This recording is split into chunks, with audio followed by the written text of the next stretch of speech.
Thomas Soto, 6h-9h sur Europe 1. Le débrief de la matinale, les temps forts de ce que vous avez entendu ce matin sur Europe 1. Un commandant de police et sa femme ont donc été très sauvagement assassinés à Magnanville dans les Yvelines. C'est toute la police qui est en deuil. Écoutez le témoignage de Céline Berton.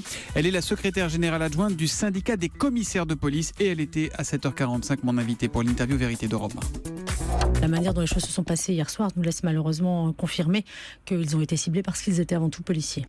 On l'a dit, la police est meurtrie, la police est choquée, les policiers sont sidérés, mais malheureusement les hommes et les femmes qui composent la police nationale, compte les familles, vont aussi être inquiets. On accepte les risques du métier quand on sert dans la police, quand on sert dans ses fonctions.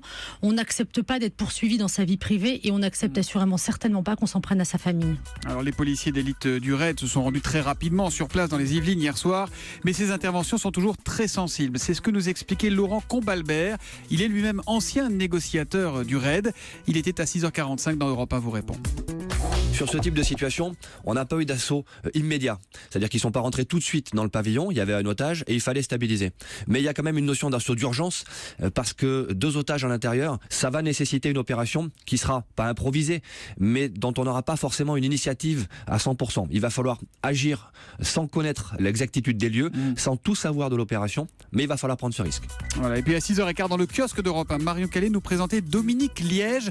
C'est un peu le marathonien de l'Euro. Son portrait est en bonne place dans le Courrier de l'Ouest ce matin. Écoutez. 20 matchs de l'Euro. 20 sur 51, c'est sérieux. Ouais, à l'heure où l'on parle, il a déjà vu 4 rencontres. Demain, il sera à Marseille. Jeudi, c'est pause, il s'accorde un petit temps mort. Et ensuite, c'est reparti pour un cycle de 6 matchs. Autant dire que la logistique est millimétrée. Ça fait des mois que Dominique, il a réservé les logements, les trains, les avions, les voitures de location. Et franchement, quand on lit le témoignage de cet homme qui se dit marié au foot, on se dit que ça fait du bien de parler aussi de ses supporters, fans, tout simplement, et qui savent rester discrets.